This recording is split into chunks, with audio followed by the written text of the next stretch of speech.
Vous venez de voir comment créer vos différents groupes utilisateurs, mais cela ne suffit pas, vous devez donc maintenant définir les droits pour ces utilisateurs. Vous verrez que cela nécessite de définir des niveaux d'accès, vous verrez comment créer de nouveaux accès pour les groupes, puis vous verrez comment attribuer les droits aux différents niveaux d'accès que vous avez créés. Pour cela, vous devez vous rendre dans la gestion des utilisateurs. Vous êtes ici sur Groupe d'utilisateurs, sélectionnez les niveaux d'accès. À partir d'ici, j'ai déjà créé mes différents accès. Par défaut, vous avez un certain nombre d'accès tels que l'accès enregistré, l'accès invité, l'accès personnalisé et vous retrouverez accès spécial qui permet entre autres de permettre aux utilisateurs de se connecter sur le back-office de votre site, donc sur l'administration, et ici le super utilisateur qui est le niveau d'accès pour le super admin, donc pour accéder à n'importe quel contenu. Les autres groupes ici que j'ai créés, il s'agit de l'accès interne pour permettre, selon toujours le même scénario, aux différents employés de mon organisation d'accéder à cette zone dédiée espace interne. J'ai également un espace spécialement pour le service RH. Je l'ai créé. Il s'agit ici de mon accès RH qui permettra au service RH, donc les personnes administratrices RH, mais également aux employés RH, de se connecter à cet accès. Et enfin, j'ai mon accès public qui est ici créé. Par défaut, il s'agit de l'accès public qui apparaît à cet endroit-ci. Pour créer un nouvel accès, il vous suffit de sélectionner le menu Nouveau, puis donner un titre à cet accès. Ici, il s'agit de l'accès marketing. Je saisis donc accès marketing, puis vous devez ici sélectionner quels sont les différents groupes pour cet accès. Ici, je peux sélectionner mon groupe presse qui fait partie du service marketing. Je sélectionne également super administrateur puisque cette personne peut accéder à n'importe quel contenu sur mon site internet. Attention, les autres groupes, tels que le service RH, n'auront pas accès à cet espace par la suite si je définis accès marketing. Une fois que vous avez terminé, enregistrez et créez tous vos différents niveaux d'accès. Je vous montre pour l'accès RH par exemple. Je clique à cet endroit-ci. Il s'agit à la fois des employés du service RH et ici les administrateurs du service RH. Et également le super utilisateur. J'enregistre et je ferme. Et pour enfin l'accès interne, il s'agira à la fois des employés, donc toutes les personnes qui travaillent dans mon organisation, mais également les administrateurs de mes services, presse et RH. Ces personnes ont bien évidemment la possibilité de consulter toute la documentation, même s'ils y ont accès depuis le back-office. Maintenant que j'ai créé mes différents niveaux d'accès, je dois attribuer les droits au niveau d'accès. Pour cela, vous avez plusieurs possibilités de le faire. Vous pouvez le faire depuis les préférences du système en sélectionnant le menu Système puis Configuration, mais vous pouvez également le faire depuis chacun des éléments, chaque composant de votre site Internet.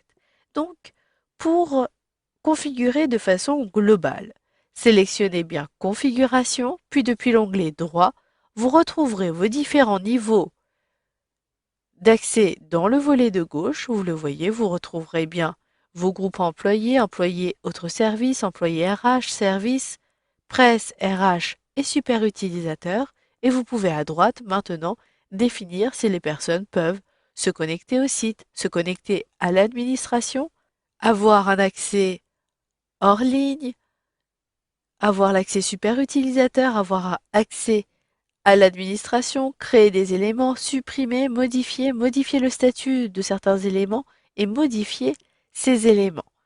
Ici, je sélectionne mon groupe service et mon service RH. D'ailleurs, vous pouvez permettre à une catégorie principale d'accéder et de se connecter via le site, donc votre site internet, et via ici l'administration.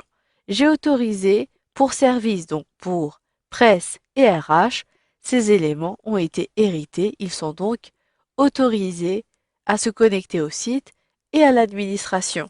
Une fois que vous avez effectué toutes ces modifications pour vos différents groupes dans le volet de gauche, vous devez le faire depuis chacun des éléments de composants. Ici, je désire pour les articles autoriser certains groupes à y accéder. Donc je sélectionne l'onglet des droits qui apparaît ici. Ensuite, je sélectionne mon service RH, même mes services, et je sélectionne Accès à l'administration, Autorisé, ce qui me permettra aux différents services de rédiger des articles qui concernent leur service presse et RH. Maintenant que j'ai effectué ces modifications, ces personnes peuvent se connecter et accéder à l'administration article. Par contre, ces différents services ne pourront pas forcément créer de nouveaux articles dans la catégorie qui les concerne. Effectivement, pour les catégories également que vous avez créées, vous devez modifier les droits. Je me rends donc en haut pour sauvegarder mes modifications, puis je me rends sur le contenu. Je sélectionne ici Gestion des articles. À partir de la catégorie Ressources humaines, j'autorise le service ressources humaines. Il me suffit de sélectionner l'onglet Droits.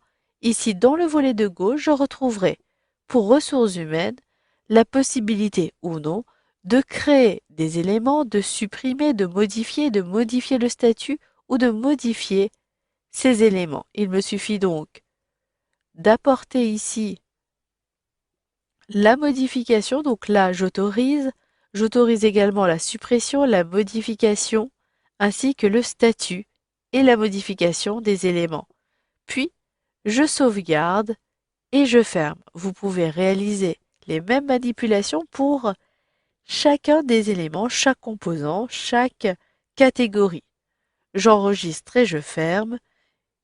J'ai également créé ici du contenu pour les employés, accès interne, qui se trouve un peu plus bas. Cet accès est réservé uniquement aux employés. Il me suffit donc, depuis la catégorie interne, de modifier l'accès et de préciser qu'il s'agit uniquement d'un accès interne. Puis je sauvegarde et je ferme, et j'ai également un peu plus bas ma catégorie RH qui est accessible uniquement par le service RH, l'accès RH que j'ai déterminé, mais également par le service RH, donc les administrateurs RH. Pour cela, il me suffit de sélectionner Droit, puis mon service RH, et d'autoriser ici ces personnes à apporter des modifications. Donc, pourront-elles créer des éléments? J'autorise. Pourront-elles supprimer des éléments, les modifier, modifier le statut ou modifier ces éléments? Apportez donc toutes les modifications, puis sauvegarder. Voilà, vous savez donc maintenant comment définir les droits des utilisateurs en définissant les niveaux d'accès, mais également en créant du contenu avec ces niveaux d'accès, et vous avez vu comment permettre à des utilisateurs de se connecter en tant qu'administrateur afin de modifier certaines catégories d'articles, par exemple.